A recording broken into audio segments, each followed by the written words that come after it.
Welcome, everyone, to today's presentation on Church Origins, Chapter 1, Part 1, Focus Questions 1 to 7. Question number 1. Before the fall, how was creation like a temple? What was Adam's role in that temple? All of visible earthly creation existed in harmony with God. This reminds us that the universe acted in harmony to create our planet so that we too may be born and exist today. In the book of Genesis, this is presented as one harmony with God, that there is no fear, no anxiety, no anger, but in harmony with God and with one another. It's like when we go to church, or in this case, a comparison to Solomon's temple. We are there to be in harmony with God and to find that harmony so that we may be in harmony with His creation once again, and that we may be in harmony with each other. And of course, Adam serves as the high priest to remind us that we too are like the high priest, because just as he had dominion over all living things, we too, as humans on our planet, have dominion over the earth. And we are not just its passengers, but we are its crew. We are navigating through the universe on this planet so that we may live in harmony with each other and with all of God's creation. What effect did sin have on Adam and Eve's relationship with God and with each other? They severed their direct relationship with God and damaged their relationship with each other. So, in choosing to sin and using our free will to choose what is not in our interest, nor the interest of creation, today we need to go to prayer and look how to reestablish our relationship with God each day.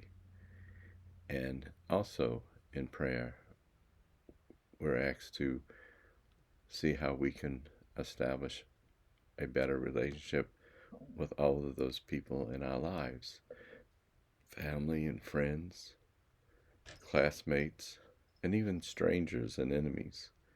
How can we repair our relationship with one another? How did God respond to the fall? He began gathering together the people of God, the church, and guiding her in history.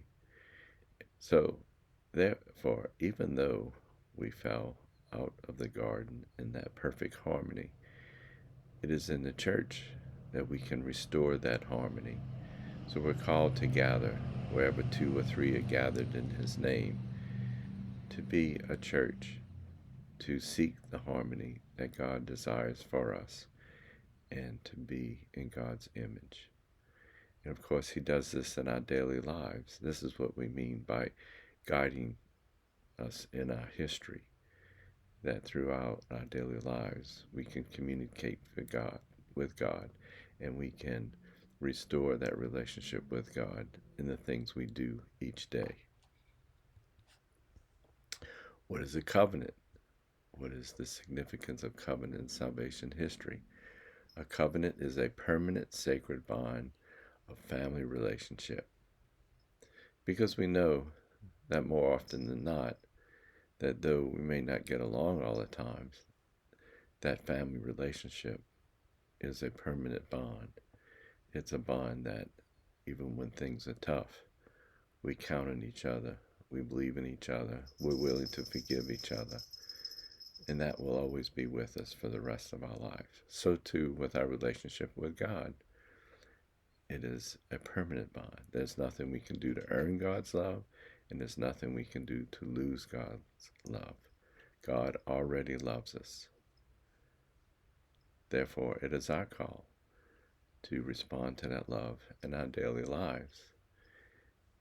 And it's in that daily lives that, once again, God is in our personal history, in a history as a church, as a history of a people on earth, and a history in each of our daily lives. Who are the descendants of Abraham, and what is God's relationship with them? The descendants of Abraham are the people of God, with whom God guided throughout history because of his covenant with Abraham. And who are the people of God? The people of God is you and me. Therefore, it's not just his direct descendants, his grandchildren, his great-great-grandchildren. It is also the people of God beyond just the Jewish people. It is all those who are followers of God. It is all those who are followers of Christ. We are all God's children, and therefore all the people of God. How is this relationship between God and Israel described throughout the Old Testament?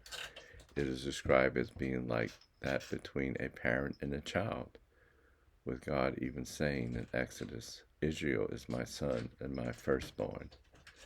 So therefore, once again, we see that family relationship, that we are all children of God, and God will always love us and be there for us, even in our most difficult and tough times.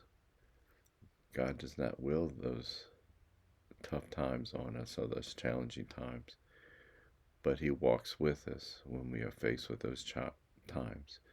As we said earlier, he is in our personal history, guiding us to be in harmony with him and one another, even when it's most difficult. What was announced by the prophets of the Old Testament? The prophets announced that the old covenant will be replaced with a new and eternal covenant, the new covenant established by Jesus Christ. And of course, this is where we live today. As followers of Jesus, we live in that new covenant. We live in that new covenant each time we turn to Christ, each time we turn in prayer, especially at Mass and in the Eucharist. As we receive the Eucharist, we are affirming that new covenant, that bond to live as Christ in the world, in our personal history, in the history as a church, and our history as a people.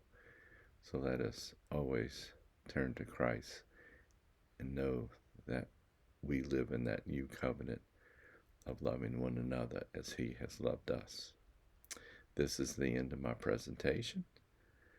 I hope you have a good day. God bless.